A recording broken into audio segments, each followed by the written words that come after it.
الحمد لله الذي أنار عباده المتقين بنور كتابه المبين وجعل القرآن شفاء لما في الصدور وهدى ورحمة للمؤمنين وأرسل رسوله بالهدى ودين الحق ليظهره على الدين كله ولو كره المشركون أشهد أن لا إله إلا الله وحده لا شريك له إله الأولين والآخرين وأشهد أن محمدا عبده ورسوله وخيارته من خلقه أجمعين صلى الله عليه وعلى آله وصحبه والتابعين ومن تبعهم بإحسان إلى يوم الدين وسبحانك اللهم لا علم لنا إلا ما علمتنا إنك أنت العليم الحكيم رب اشرح لي صدري ويسر لي أمري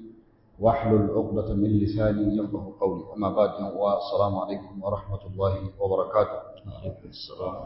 Barkanmu da sake saduwa a wannan masallaci mai tarin albarka, masallacin Nurul Huda a wannan gari mai albarka na Arlit a wannan rana ta Litinin wacce ta daidai da ranar 27 ga watan Ramadan hijira 1447 wanda ya daidai da ranar 16 ga watan 3 2026 miladiya. Dan ci gaba da karatunmu na tafsirin Alkur'ani mai girma da muke gabatarwa a cikin wannan wata mai albarka wanda muna karatu a cikin suratul Tauba tare da tafsirin Raddul Azhan ila Ma'ani Al-Qur'an wallafar Sheikh Abubakar Mahmud Gumi alaihi rahmatullah wanda wannan ne majalisi na 65 a cikin wannan sura shine zama na 27 a cikin wannan wata kuma shine na ƙarshe da izinin Allah. Muna cikin aya ta 107 fadin Allah ta'ala walladhina ittakhazu masjidan diraran wa kufran wa tafriqa. A'udhu billahi minash shaitanir rajim. Walladhina ittakhazu masjidan diraran wa kufran wa tafriqan bainal mu'minin وتفريقا بين المؤمنين وإرصادا لمن حارب الله ورسوله من قبل وليحلفن إن أردنا إلا الحسنى والله يشهد إنهم لكاذبون. الله تعالى يتي والذين اتخذوا مسجدا ضرارا وكفرا وتفريقا بين المؤمنين وإرصادا لمن حارب الله ورسوله من قبل ولا يحلفن إن أردنا إلا الحسنى والله يشهد إنهم لكاذبون.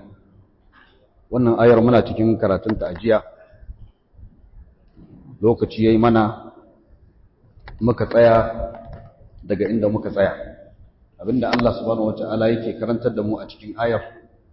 ina tunatar da mu akan wasu nau'i na munafikai waɗanda suka riki wani masallaci da nufin cutarwa ga addinin musulunci da kuma al'ummar musulmi. Wani nau'i ne na munafikai wanda suka so su kulla wani makirci suka haɗa baki da wani Abu Amir Ar-Rahib wanda mutumin Madina ne ya gudu yake neman mafaka a wani waje to ya samu haɗin kan Rumawa to sai yake buƙatar a gina masa wani markazi wanda in ya zo anan zai sauka in ya aiko wani ɗan saƙo to anan zai haɗu da sauran munafikai a tattauna akan abin da ake shiryawa. Sun riƙi wannan masallacin diraran da nufin cutarwa ga musulunci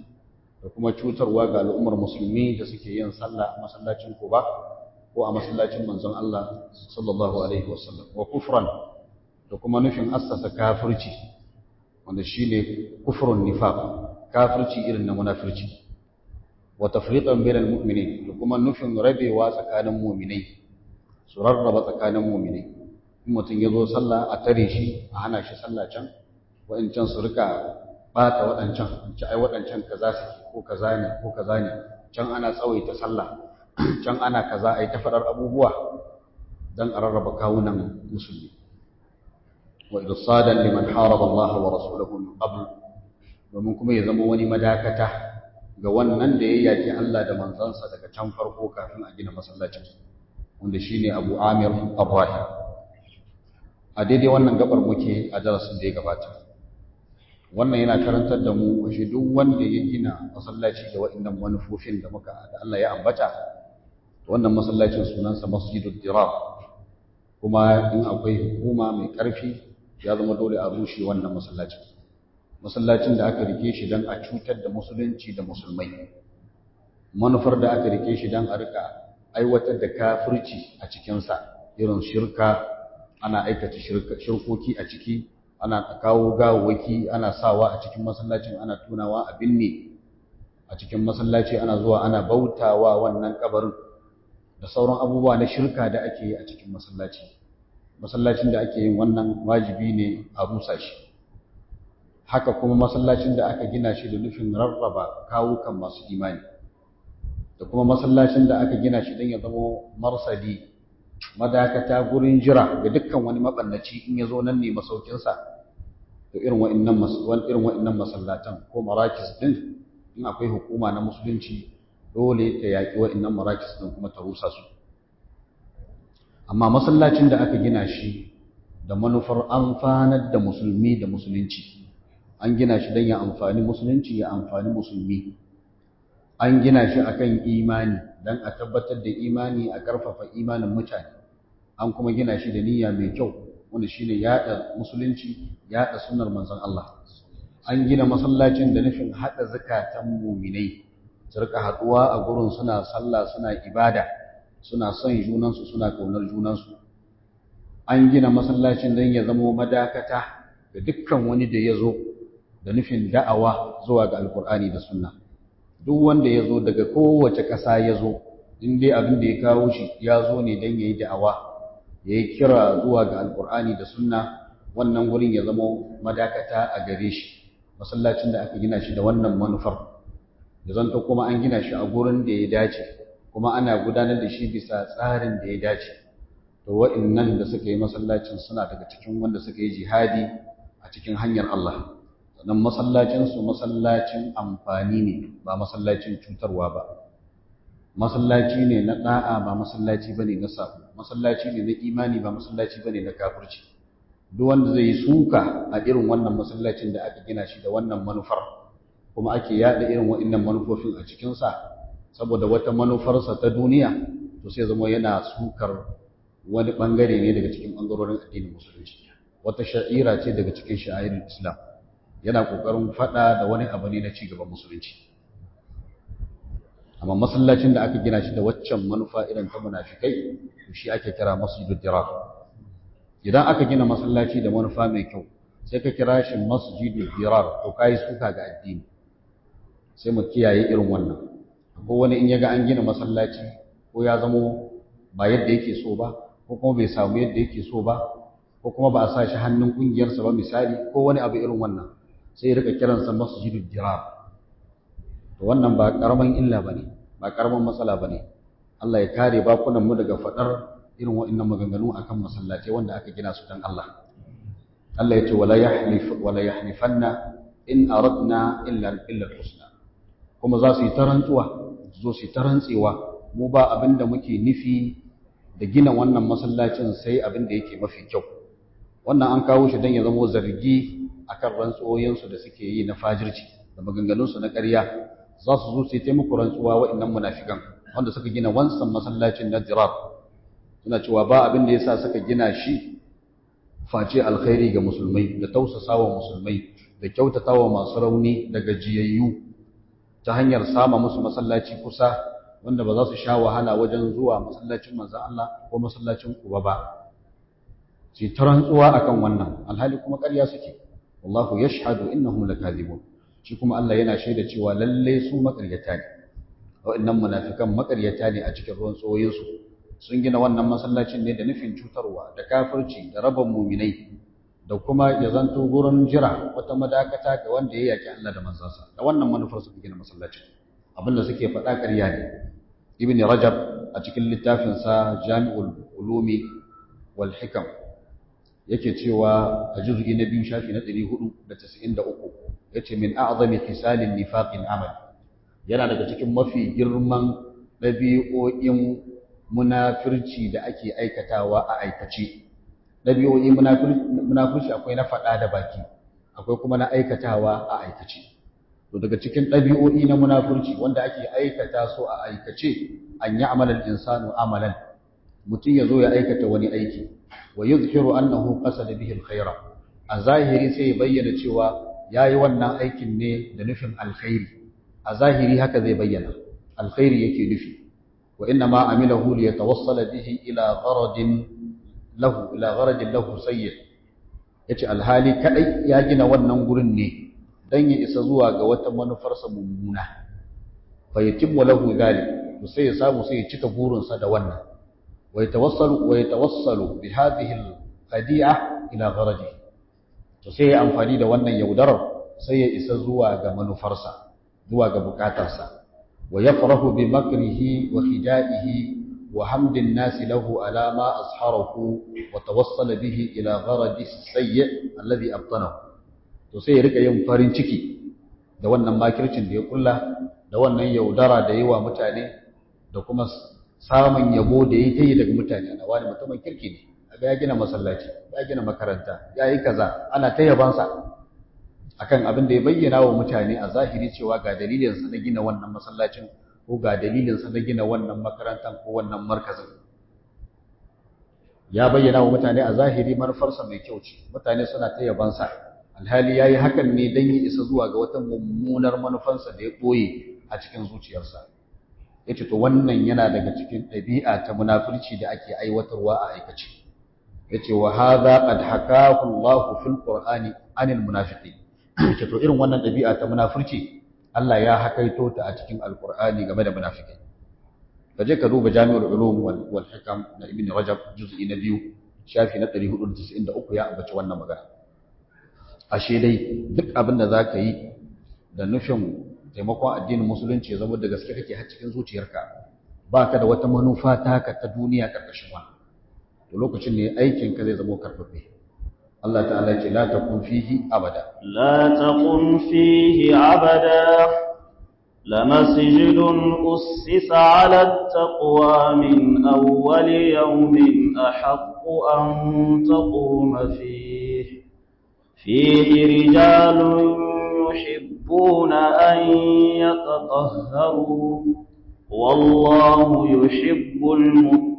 المطهرين. الله تعالى يقول لا تقم فيه عبدة لمسجد أسس على التقوى من أول يوم أحق أن تقوم فيه رجال يحبون أن يتطهروا والله يحب المطهرين. قال قومي الله يجزاك صدرها ما يقول لا تقوم أي تصلي kada kai sallah fihi a cikin wannan masallacin abadan, har abada. Ana nufin manzon Allah sallallahu alaihi wasallam kar kai sallah a wannan masallaci masjidud dirar har abada. Mala yace fa arsala jama'atan hadamuhu wa harraquhu wa ja'alu makanahu kinasatan tulqa fiha aljif. Yace sai manzon Allah ya aika wata jama'a suka rusa masallacin kuma suka kona shi, kuma suka sanya wani juji a gurin, wani birbizo a gurin wanda ake jefa wato shara da matattun dabbobi a gurin. Allah ya ce la masjidun ussisa ay buniyat qawaiduhu. Allah ya ce tabbas masallacin da aka gina harsashensa, aka gina wato foundation kinsa ala taqwa, akan takawa, min awwali yawmin tun yinin farko da shigowar ka Madina, min awwali yawmin wudi'a, ko kuma tun a ranar farko da aka dora harsashen gininsa, an dora harsashen ginin ne akan takawa. Yawma halalta bidaril hijra, a ranar da ka sauka a gidan hijira wanda shine Madina, wa huwa masjidu Quba, yace wanda shine masallacin Quba, kama fil Bukhari, kamar yadda yazo a sahih Bukhari, ahaqqu, shi yafi cancanta minhu fiye da waninsa, an taquma fihi, kai sallah a cikin sa, ai tusalli, shi yafi cancanta kai sallah a cikin sa. Fihi rijalun humul ansar, a cikin sa akwai wa'insu mazaje wanda su ne al-ansar, mutanen Madina, yuhibbuna an yatatahharu, wanda suke so su tsarkaka. Wallahu yuhibbul mutahhirin, shi kuma Allah yana son masu tsarkaka. Ayyusibuhum, Allah subhanahu wa ta'ala yana ba su lada, wa fihi idgamu ta'i fil asli fi ta a asalin kalmar an shigar da ta'un a cikin ta al-mutahhirin asalin sa al-mutatahhirin ne sai aka shigar da ta'un cikin ta'un ya zama wallahu yuhibbul mutahhirin yace rawa ibn Khuzaimah fi sahihihi ibn Khuzaimah ya rawaito hadisi a sahihin sa al-Uwaymir bin Sa'ida daga Uwaymir bin Sa'ida annahu sallallahu alaihi wasallam atahum fi masjid Quba manzan Allah ya zo musu a masallacin Quba fa qala sai ya ce inna Allah ta'ala qad ahsana alaikum as-sana Allah ya kyautata yabo akan ku fi qissati masjidikum a labarin kissar masallacin ku fama hadha adh-dhuhur abana at-tahur alladhi tutahhiruna bihi wai wani tsarki ne wannan kuke tsarkakuwa da shi har Allah ya yabe ku akan sa qalu suka ce wallahi ya rasulullah ma na'lamu shay'an illa annahu kana lana jiran mu ba mu san wani abu ba sai dai kawai muna da waɗansu makauta ne min al-yahudi daga cikin yahudawa wa kanu yafsiluna adbarahum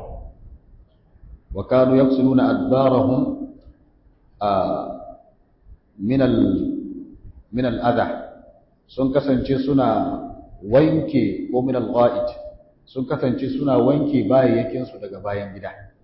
idan sun yi bayan gida sun yi tsarki da dutse to kuma sukan sa ruwa sai su wanke fa ghasalna kama ghasal kuma sai muke kwaikwayon su kuma in mun yi tsarki da dutse sai mu yi na ruwa yace wa fil hadisi kuma ya zo a hadisin rawahu al-bazzar a wani hadisi wanda Imam al-Bazzar ya rawaito shi fa qalu suka ce nattabi'ul hijarata bil ma muna bin bayan dutse ne da ruwa in mun yi tsarkin dutse sai mu yi na ruwa fa qala sai yace huwa za wannan shi yasa Allah ya yi ku fa alaykumuhu ku ci gaba da aikatawa wannan hadisi akwai maganganu a kansa amma dai malamai sun kai shi matakin hasanul li ghairihi za mu ji ƙarin bayani a kansa a cikin ƙarin bayani da za mu yi a kan tafsirin malam sai ya zanto a nan hani ne daga Allah subhanahu wata'ala yake hanawa manzansa sallallahu alaihi wasallam tare da sauran muminai game da yin sallah a wannan masallacin na dirar hani wanda yake an karfafa shi ce la taqum fihi abada kada ka sake tsayuwa domin yin sallah a cikin wannan masallacin har abada ay la tusalli fi masjidil munafiqin ma ishta abada kar kai sallah a masallacin munafikai matukar kana rayi har abada saboda ba a gina shi domin ibada ba an gina shi ne domin raba zakatan mu'minai an gina shi ne domin munafirci al-qurtubi a tafsirin sai ce la taqum fihi abada ya'ni masjidul dirar yana nufin masallacin dirar la taqum fihi lis-salah Allah ya ce wa manzansa karka tsayo a cikinsa domin yin sallah qad yu'abbaru an as-salati bil qiyam ana ta'biri game da sallah sai a kira ta da suna al-qiyam maimakon a ce as-sala sai a ce al-qiyam yuqalu akan ce fulanun yaqumu al-layl wane yana tsayuwan dare ay yusalli ana nufin yana sallah ba wai tsaye kawai yake yi ba haka kawai ba tare da sallah ba yace wa minhu hadithun wa minhu al-hadithu sahih daga nan aka samu hadisin na ingantacce man qama ramadana imanan wa ihtisaban ghufira lahu ma taqaddama min dhanbi duk wanda ya tsayi war ramadan yana mai imani yana mai neman lada to an gafarta masa abin da ya gabata na zunubinsa kaga kace man qama ana nufin man salla wanda yayi sallah a cikin watan ramadan an ruwaito wani hadisi daga annabi sallallahu alaihi wasallam a lokacin da ayan nan ta sauka ya kasance ko hanyar da masallacin nan yake baya bin hanyar masallacin gurin da masallacin yake yasa aka mai da shi juji ana jefar da shara da matattun dabbobi kamar yadda malam ya faɗa ibnu kathir a tafsirin sa juz'i na 4 shafi na 212 yace qawluhu la taqum fihi abada fadin Allah da yace kar ka tsayu a cikin wannan masallacin har abada domin yin sallah yace nahyun min Allah li rasulihi hani ne daga Allah wa manzansa salawatullahi wa salamuhu alaihi wa salamuhu alaihi tsira da amince Allah tabbata gare shi sai ce wal ummatu taba'un lahu fi dhalik yace kuma al'umman sa suna bin sa akan wannan hanin an yaquma fihi gaba da shi manzon Allah kar ya tsayu a masallacin dan yin sallah haka sauran al'umma masu imani an yusalli fihi wato an hana ko ay yusalli fihi abada an hana yayi sallah a cikin sa har abada haka ƴan uwa mu'mine mabiyansa masu imani to an hana su su sallah a cikin wannan masallacin da ire-irensa har abada. Al-Allamatu Sa'idi a tafsirinsa shafi na 351 yace fihi nahyu an as-salati fi amakin al-ma'siyah. A cikin wannan akwai hani game da yin sallah a gurere da ake aikata sabon Allah. Wal bu'du anha, sannan akwai umarni game da nisantar gurere da ake aikata sabon Allah. Wa an qurbiha, kad a kusanci irin waɗannan gurere da inda ake aikata sabon Allah, musamman kafirci da shirka, da guri ne da ya kamata a ce mutum ya guje shi. Ya sake faɗa a cikin tafsirin nasa dai a shafi na 351 yace annal amala wa in kana fadila, shi aiki koda ko aiki ne mai falala, tughayyiruhu an-niyyatul fasida, to mummunan niyya tana canza wannan aikin ya zama lalatacce. Koda aikin a aikace in an kalla mai kyau ne, kamar gina masallaci, haka aiki ne mai kyau, amma idan an gina shi da mummunan niyya, wannan mummunan niyyar sai ta lalata aikin. Fa yanqalibu manhiyan anhu, sai juya ya dawo abun hani, abinda aka yi hani game da shi. Yace fa qalabat niyyatu ashabi masjidid dirar amalahu, yace niyyar masu masallacin dirar sai ta wato jirkice aikin su daga aiki mai kyau zuwa mummuna, ila man alqiyam fihi, zuwa ga hani game da tsayuwa da yin sallah a cikin masallaci. Gashi dai masallaci ne, amma aka hana yin sallah a ciki saboda mummunar niyyar waɗanda suka gina shi. Tana nan cikin tafsirin Sa'adi shafi na 351. Ya sake faɗa dai a wannan shafin yace fihi anna ittikhadha al-masjid alladhi yuqsadu bihi ad-dirar li masjid akhar bi qurbihi muharram. Yace nan ana bayyana mana cewa gina masallaci wanda an gina shi da nufin cutarwa ga wani masallaci na daban wanda yake kusa da shi haramun ne. Akwai wanda kawai da gangan zai zo ya gina masallaci kusa da wani masallaci don ya cutar da wancan masallaci, haka kawai da gangan. Masallaci ne irin nashi, irin na sunna, wanda ake da'awa irin tashi, amma tunda abin bai masa daɗi ba to sai ya komo kusa da shi, sai ya gina wani masallaci ko wanda ya fi wannan kyau ko wanda ya fi wannan girma ko wani abu irin wannan kusa da wannan don ya cutar da wancan masallaci. Yace to in an gano da wannan manufar mutum yayi, shi ma dai ya aikata haram. wa yajibu hadmu masjid ad-dirar, da haka wajibi ne a rusa duk wani masallaci mai da cutarwa da aka gina shi da nufin cutarwa. Alladhi tuli'a ala maqsudi ashabihi, wanda aka gano manufar wanda suka gina shi. To kaga wannan duka maganganu ne na malamai da aka samu karkashin wannan gaba. Allah ta'ala ya ce wa manzon salatu kun fihi abada, kar ka yi sallah a cikin wannan masallacin har abada. La masjidun ussisa ala taqwa min awwal yawmin ahaqqu an taquma fi, tabbas masallacin da aka gina shi akan takawa, aka gina harsashin sa akan takawa tun farkon fara ginin, to shi yafi cancanta ka tsayo a cikin sa. Wannan lamun din da ta zo a cikin to lafazin la masjidun, lamul ibtida' ce wata zama lamul qasmi, ai wallahi la masjidun, wallahi tabbas masallaci wanda aka gina shi akan takawa. To kowane taqdir guda biyu kai, ko ka ce lamun ce ibtida'iyya ko ka ce lamul qasmi ce, shi dai masjidun din mubtada ne, jumlar da ta biyo bayan sa sifar sa ce. Fadin Allah ahaqqu an taquma fihi khabar ne na mubtada. Lafazin ahaqqu af'al ne, af'alu tafdil ne, wal mufaddalu alayhi kullu masjid, wanda ake fifita wannan akan sa shine duk wani masallaci. Wannan masallacin ya fi shi. Aw masjidid dirar, ko kuma ya fi masallacin ad-dirar, ala al-farj wa taqdir, ko ala za'mihim a bisa riyawarsu. Wasu malamai suka ce innahu bi ma'ana haqiqi abana haqiqun, wasu suka ce wannan ba ma af'alu tafdil bane ba, ya zo da siga ta af'alu tafdil amma wato ma'anansa ta haqiq, tabbatarwa, sai zama ma'anansa wato haqiqun an taquma fi, shine wanda ya dace kai tsayu a cikin sa domin yin sallah. Malamai sun yi sabani game da iyakance wani masallaci ne wannan wanda aka gina harsashin sa akan takawa. Wasu daga cikin malamai suka ce masallacin manzon Allah ne sallallahu alaihi wa alihi wasallam wanda yake Madina. Daga cikin malaman tafsirin da suka tafi akan wannan akwai Ibn Jarir al-Tabari a tafsirin sa juz'i na 11 shafi na 685, akwai Al-Wahidi a tafsirin sa Al-Wajiz a shafi na 481. daga cikin wanda suka tafi akan wannan cikin magabata akwai Umar ibn al-Khattab, akwai Ibn Umar ɗansa, akwai Zaid bin Thabit, akwai Abu Sa'id al-Khudri, akwai Sa'id bin al-Musayyib ko Sa'id bin al-Musayyab. In ka duba tafsirin Ibn Jarir juz'i na 11 shafi na 682 ya ambaci wannan, ko tafsirin Ibn Kathir juz'i na 4 shafi na 216. kuma ya tabbata a hadisin Abi Sa'id al-Khudri radiyallahu anhu yake cewa dakhaltu ala rasulillahi sallallahu alaihi wasallam fi baiti ba'di nisa'i, na shiga gurin manzon Allah a gidan wata daga cikin iyalansa. Fa qultu ya rasulullah, sai nace ya manzon Allah, ayyul masjidain alladhi ussisa ala taqwa, wanda masallaci ne cikin biyun nan aka gina shi akan takawa, masallacin ka ko na Quba? Qala, yace sai yace fa akhadha kaffan min hasba, sai kwashi tafi ɗaya na tsakuwa, fa daraba bihi al-ard, sai buga shi a ƙasa. Thumma qala, sannan sai yace huwa masjidukum hadha li masjidil madina, yace ai shine masallacin ku wannan, yace yana nufin masallacin Madina. Imam Muslim ya fitar da hadisin da lamba ta 1398. haka kuma akwai wani hadisi daga Abi Sa'id al-Khudri shi ma yace imtara rajulun min bani Khudra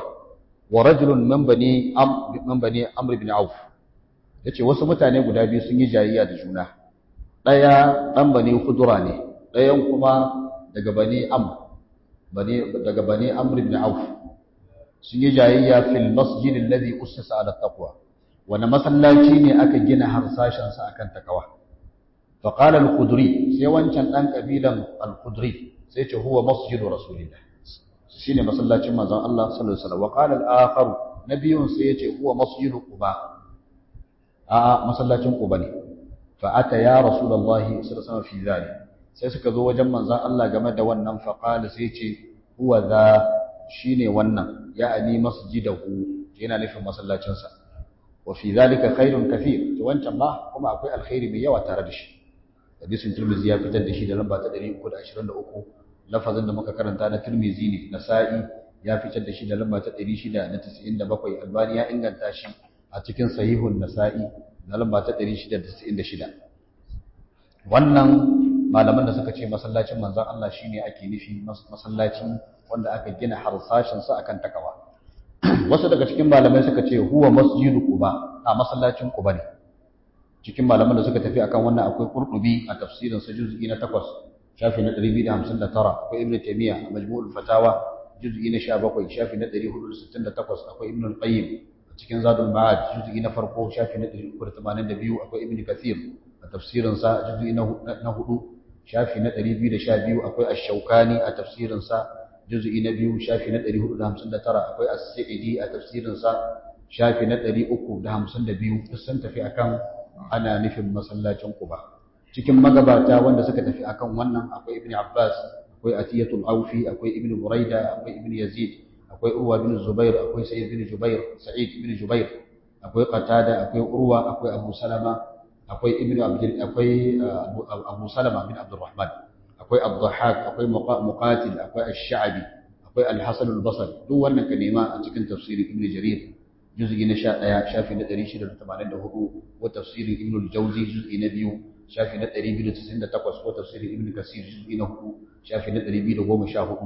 duk sun ambato wa'annan mutane da na lissafa cewa sun tafi akan cewa masallacin da aka gina harsashen sa akan takawa shine masallacin Quba. Ibn Hajar a cikin Fathul Bari juz'i na 7 shafi na 255 yace al-jumhur ala anna al-murad bihi masjid Quba, jumhur sun tafi akan abin da ake nufi da shi masallacin Quba. yace hadha huwa zahirul aya, wannan kuma shine zahirin aya. bayan yayi dogoro magana yace wal haqqu anna kullu minhuma ussisa ala taqwa, amma dai maganan gaskiya dukkan biyun an assasa su akan takawa. yace wa qawluhu ta'ala fi baqiyatil aya, fadin Allah ta'ala a cikon ayar, fihi rijalun yuhibbuna an yatatahharu,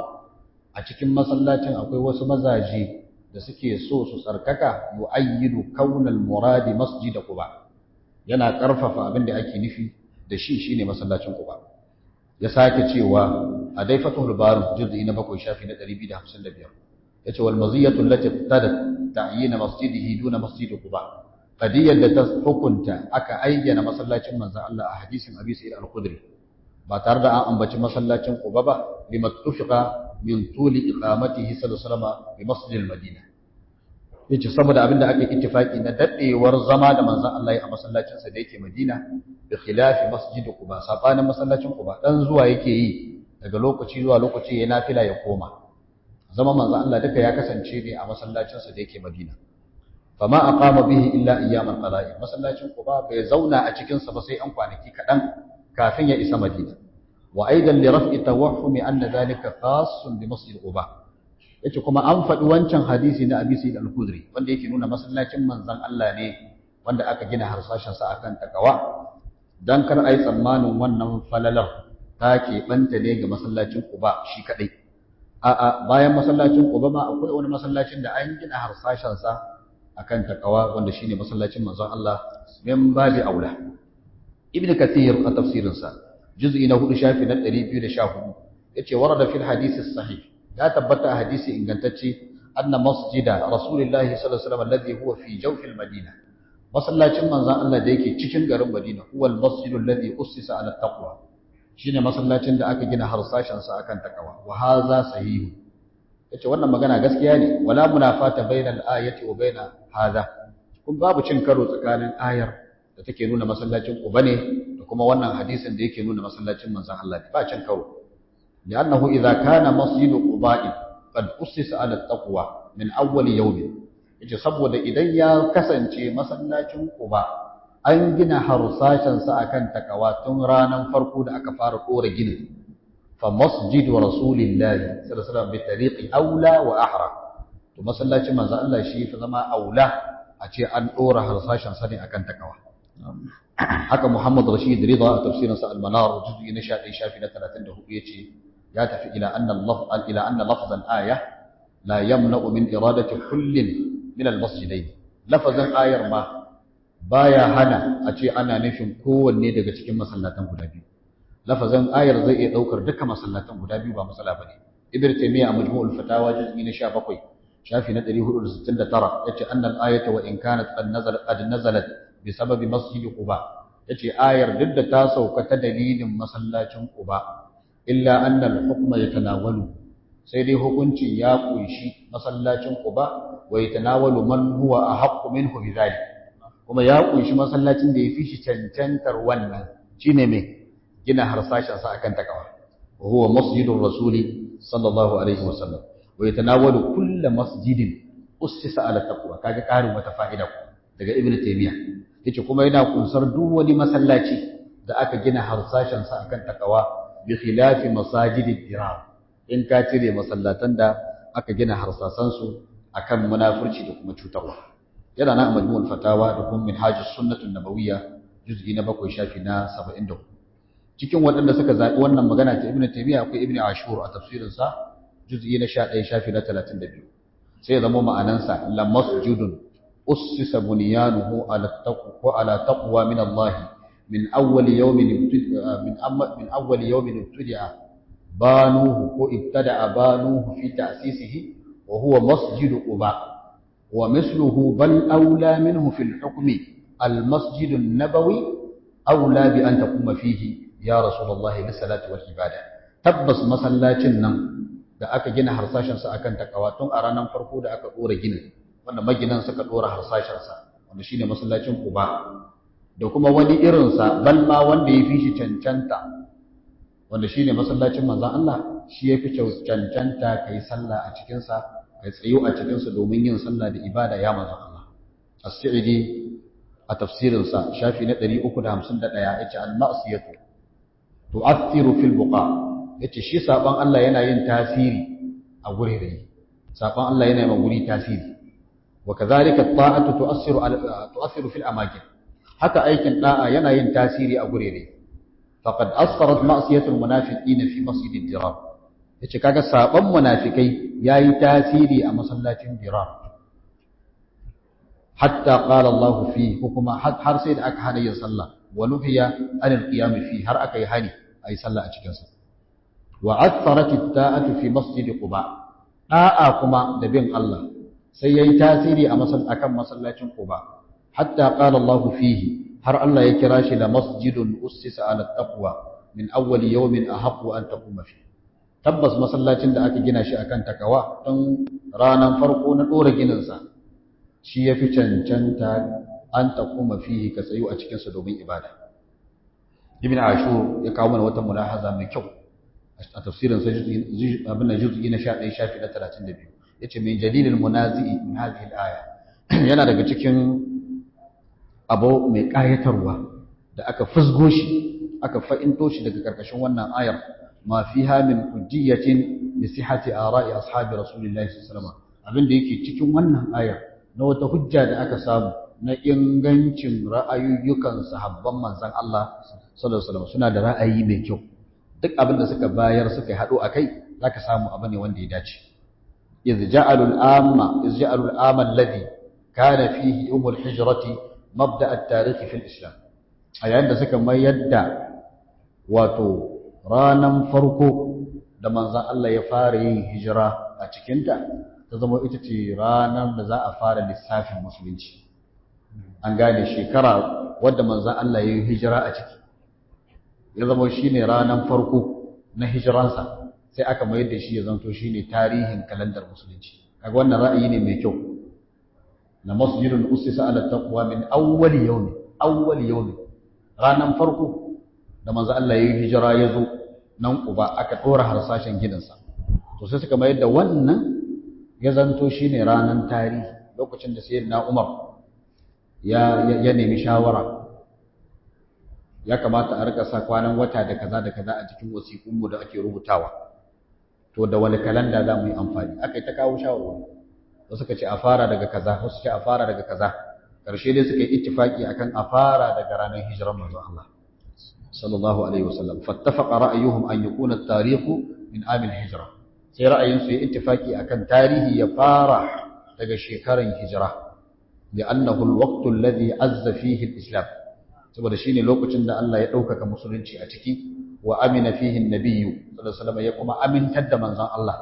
a cikin sa ya kubutar da shi fa wafaqa hadha zahir at-tanzil yace kaga wannan ra'ayin nasu sai ya dace da zahirin alqur'ani ina fata an fahimta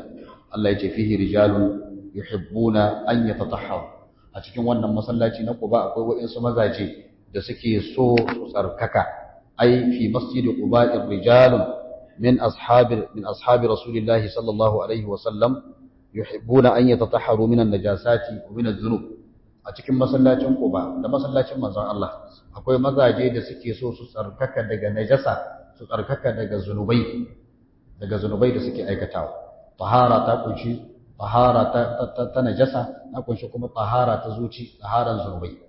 kowannen sa yana daukar ma'anar tsarki wannan tsarki hissi wannan kuma tsarki ma'anawi ibn ashur yace utliqatil mahabbatu fi qawlihi yuhibbuna an yi itlaqin kalmar soyayya a cikin fadin Allah yuhibbuna kinayatan an amali shay'il mahbub a matsayin kinaya game da aikata wani abu da suke so kili anna alladhi yuhibbu shay'an mumkinan ya'maluhu la mahala domin duk wanda yake son wani abu mai yiwuwa to zai aikata shi ko makawa babu fa qasada at-tanwiha bihim bi annahum yatatahharuna taqarruban ila Allah bit-tahara sai nufaci wato tanwihi game da su a bayyana su a nuna su cewa su mutane ne da suke so su tsarkaka kuma su rika neman kusancin Allah da wannan tsarkakuwar wa irda'an li mahabbati nufusihim iyyaha domin kuma su yarda da san da rayukan su suke yi wa tsarkin to bari su yi tsarkin dan su gamsar da ransu su yi abin da ransu yake so bi haisu sarat at-taharatu khuluqan lahum ta yadda tsarki ya zama ɗabi'ar su ne falau lam tajib alaihim la fa'aluha min tilqa'i anfusihim ko da ba a wajabta musu tsarki ba to da sai sun yi tsarki ta kan kansu dan mutane ne masu son tsarki masu sha'awan tsarki ina fata fahimta kaga wannan abin yabo ne sabanin kazamai yan daudu da masu luwadi da suke zargin masu tsarki innahu rijalun yatatahharu wai su mazaje ne masu son tsarki kaga su kazamai ne ba sa son tsarki ya ake zargin mutum dan yana son tsarki idan mutum mai son tsarki da tsarkakuwa ne kamata yi aibe shi amma yan daudu da yan luwadi sai suka zarge shi to kaga shi Allah yaban masu tsarki yake yaban masu son tsarki yake ibnu kathir a tafsirin sa yace fihi dalilun ala istihbab as-salati fi al-masajid al-qadima al-mu'assasati min awwal bina'iha ala ibadati Allah wahdahu la sharika lahu yace nan muna fahimtar wani abu mustahabbancin yin sallah a tsofaffin masallatai irin tsohon masallacin nan da aka gina shi tun tali-tali kuma an gina shi min awwali bina'iha tun a ranar farkon gina shi ala ibadatullahi wahdahu la sharika lahu zama an gina shi akan bautar Allah shi kadai ba tare da an masa abokin tarayya to irin wannan masallacin yana da kyau yin sallah a ciki ko da lokaci zuwa lokaci ne sai rika zuwa irin wannan tsofaffin masallacin ne irin na mutanen da yana yin sallah a cikin su wa al-istihbab as-salati ma'a jama'ati as-salihin sannan yana nuna mustahabbancin yin sallah tare da mutanen kirki ko da ƙauyen ku ka zo aka ce ai wannan masallacin shekaransa 300 ko shekaransa 400 aka ba da labarin tarihin ginin su tarihi ne mai tsawo to mustahabi ne ka shiga ciki kai sallah ina fata fahimta saboda irin wa'annan tsofaffin masallatan suna da falala haka kuma yin sallah tare da mutanen kirki ce ga wasu jama'a ta mutanen kirki ba a san su da wani abu ba sai ayyukan kirki shi ma yana da kyau yin sallah tare da su wal ibadil amilina al muhafizina ala isbaghil wudu da kuma masu yawan ibada masu yawan aiki masu kokarin kiyaye wato kyautata arwala ko yaushe suna cikin arwala suna kokarin kyautata arwala wa tanazzuhu an mulabasati al-azurat wanda suke kokarin tsarkake kansu daga sanya tufafi masu kazanta ko cakuduwa da najasa to irin wa'annan mutanen cakuduwa da su da sallah tare da su yana da matukar muhimmanci wannan sai a Kano zaka ga wannan a Kano wannan ta Najeriya suna da wannan kokarin Allah ya saka musu da alkhairi wajen son su bi mai tsafta sallah idan ba Kano ya zo zai bi ka sallah iya kalli aka yanka haka ya ga datti ba zai bi ka sallah in dai ba Kano ne da gaske in dai ya kalli yatsunka nan faratanka haka baka yanke ba ya ga baki nan sai ya duba ya ga faratanka da baki ba zai bi ka sallah saboda ba sa bin mai kazanta mai datti sallah a wannan abu ne mai kyau suna ce mai kyau rika bin mutum mai tsafta mutane masu tsafta a rika sallah tare da su yana nan tafsiri ibn kasir juz'i na 4 shafi na 216 sannan a cikin wannan akwai yabo akan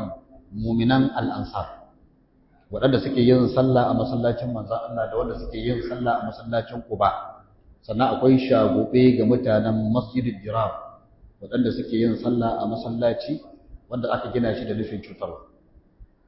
hadisi ya tabbata Bukhari ya fitar da hadisin abin na ce Bukhari Abi Hurairah ya ruwaici hadisin daga manzon Allah sallallahu alaihi wasallam cewa nazalat hadhihi al-aya fi ahli Quba wannan ayar ta sauka game da mutanen Quba fihi rijalun yuhibbuna an yatatahharu ta sauka akan mutanen Quba qala yace kanu yastanjuna bil ma'i fa nazalat hadhihi al-aya fihi sun kasance suna yin tsarki da ruwa to sai wannan ayar ta sauka akan su akan su hadisi ne wanda yake sahihun li ghairihi wasu malamai su yi maganganu akan sa amma sahihun ne li ghairihi Allah ya ce wallahu yuhibbul mutatahhirin shi kuma Allah yana son masu sarkakuwa wannan tazyil ne wanda ya dace da wannan mukami sannan a ciki akwai ishara zuwa ga wato rayukan wa'annan mutanen ta dace da wata ɗabi'a da Allah yake so wanda shine tsarki wanda kuma ya ishe su yabo wannan ya ishe su yabo ya ishe su tazkiya wa kawunansu suna son wani abu da Allah yake so wanda shine tsarki kamar da Allah ya ce inna Allah yuhibbut tawwabina wa yuhibbul mutatahhirin lalle Allah yana son masu yawan tuba kuma yana son masu yawan tsarkakuwa ay wallahu yuhibbul mutatahhirin almubalighin fi at-taharati min an-najasat wa min adh-dhunubi was-sayyi'at Allah yana son masu tsarkakuwa wanda suke kai makura a wajen tsarkake kansu daga najasoshi sannan kuma suke kokarin tsarkake kansu daga zunubai ta hanyar tuba da abubuwan da suke kankare zunubai wannan shine karshen wannan aya sannan kuma shine zai zama karshen karatunmu sai dai bayan Ramadana insha Allah lokacin karatun yayi sati biyu muke dawowa bayan Ramadana da sati biyu insha Allah za a sanar da ƴan uwa an dawo karatu na sati kuma in mun dawo za mu kora ne daga nan inda muka tsaya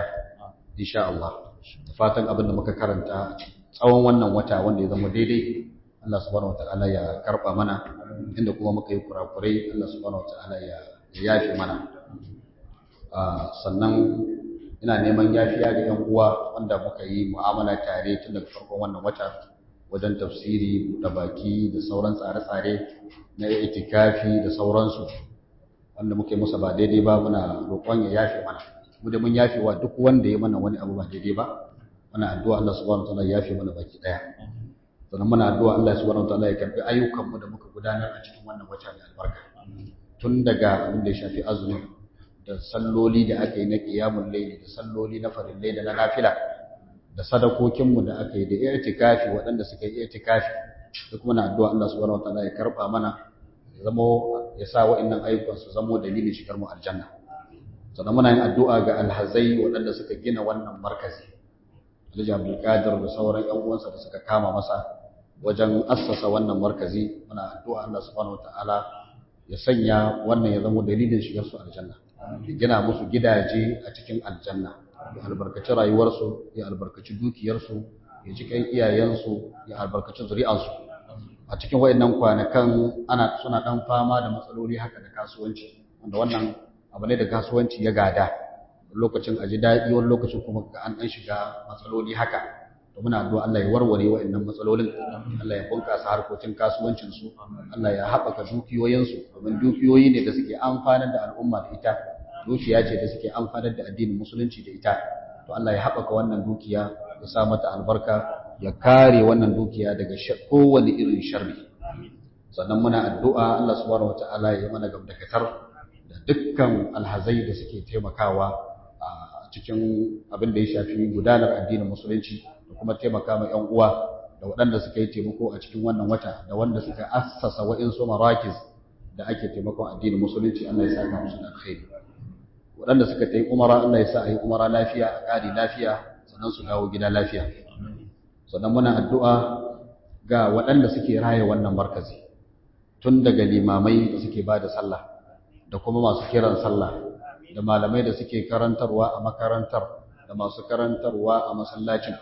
da masu zuwa domin su yi ibada a wannan markazin da ɗalibai da suke zuwa neman ilimi da 'yan agaji da suke kula da dukiyar mutane da wanda suke yi ma wannan markazin hidima da wanda suke ɗaukar bidiyoyi ana yaɗawa da saututtuka ana yaɗawa da masu zuwa sauraro duka Allah ya tara mu cikin lada tara mu a darus salami baki ɗayan mu fi jannatin wa nahar fi maq'adi sidiqin inda malikin muqtadir muna addu'a ga mu'assisi na farko na sunna a wannan gari wanda shine malam Rabi'u Allah ya ji kanshi da rahama Allah ya gafarta masa Allah ya sa ya huta Allah ya karbi kyawawan ayyukansa ya fi masa kurakuransa Allah ya sa aljanna ce makomarsa Allah ya albarkaci zuri'ansa malam Abdul Mumuni shi ma wanda Allah ya masa rasuwa wanda yake limanci a Kominak shugaba na Kominak kuma Allah ya ji kansa da rahama Allah ya gafarta masa Allah ya albarkaci zuri'ansa da malamin mu malam Awwal wanda in ba dan mutuwa ba da shine a zauna a wannan guri da nake zaune a yau Allah ya ji kanshi da rahama Allah ya gafarta masa Allah ya albarkaci zuri'ansa Allah ya kula da bayansa da kuma malam Rabi'u shi ma bai karafuna shi ma wanda ya rasu dan kwanakin baya shi ma mutum ne mai kokari wajen da'awa da abubuwa na karantar da addini Allah ya ji kansa da rahama ya gafarta masa da sauran malamanmu waɗanda suka riga mu gidan gaskiya Allah ya ji kansu ya gafarta musu ya musu rahama dan muna addu'a ga wanda yake jagorantar sunna a wannan gari wanda shine malam Abdul Wahidi a wannan hali da muke ciki a wannan lokaci da muke ciki Allah ya taimake shi ya karfafe shi ya kara masa lafiya ya ba shi ikon yin hakuri da mutane Allah subhanahu wataala ya masa jagoranci Allah subhanahu wataala ya sa ai kyakkyawan ƙarshe da sauran jagorori na sunna na wasu bangarorin irin su Malam Husaini da sauransu da shi ma yana fama da rashin lafiya kwanakin baya mun je duba shi an ce bai da lafiya muna addu'a Allah ya ƙara masa lafiya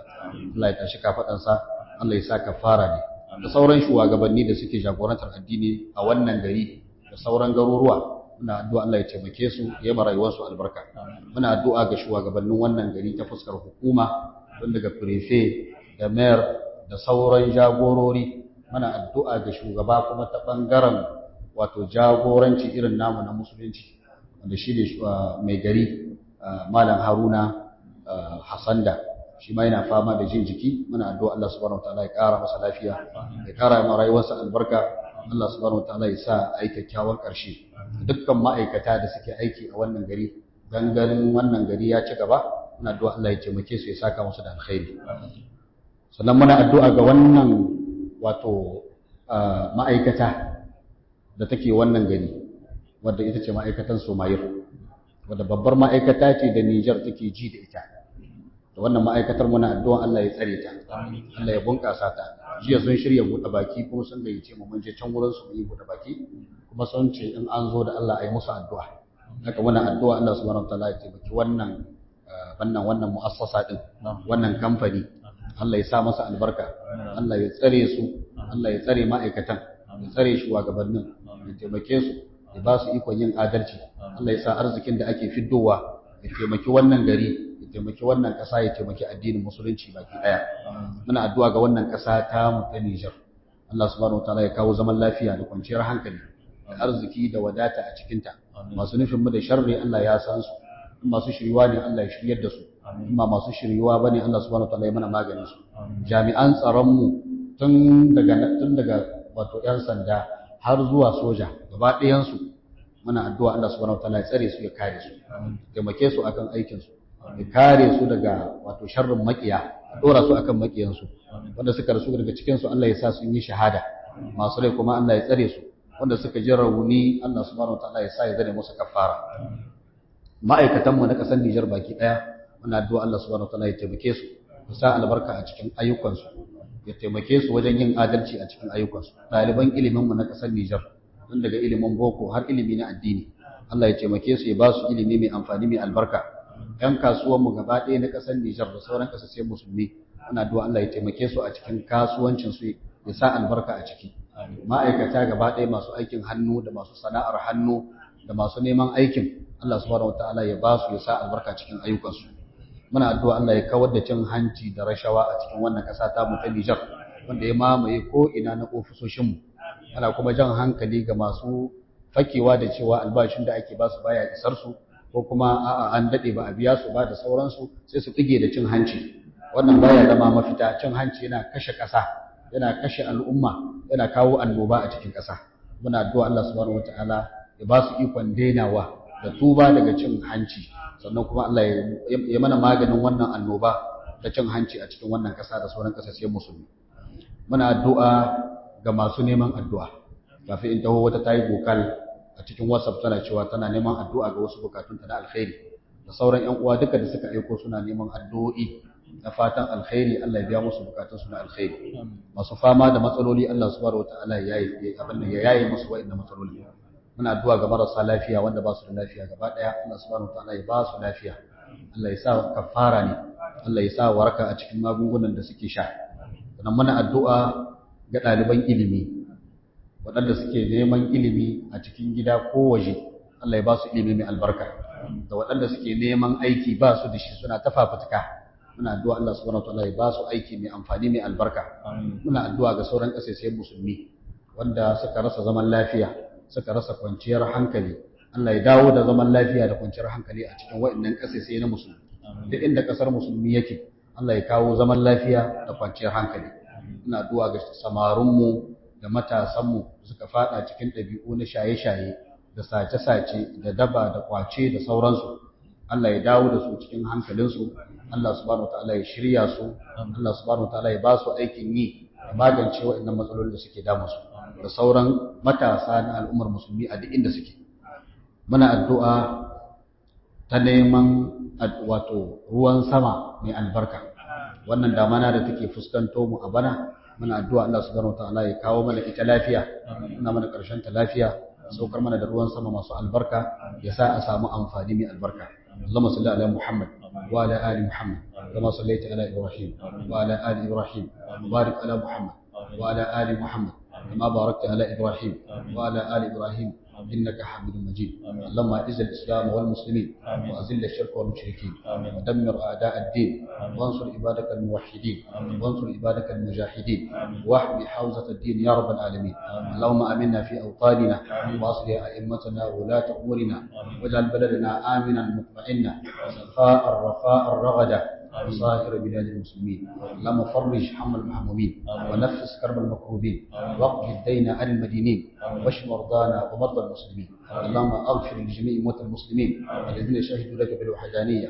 ونبيك بالرساله وماتوا على ذلك اللهم احسن عاقبتنا في الامور كلها واجرنا من خزي الدنيا وعذاب الاخره ربنا اتنا في الدنيا حسنه وفي الاخره حسنه وقنا عذاب النار سبحان ربك رب العزه عما يصفون وسلام على المرسلين والحمد لله رب العالمين.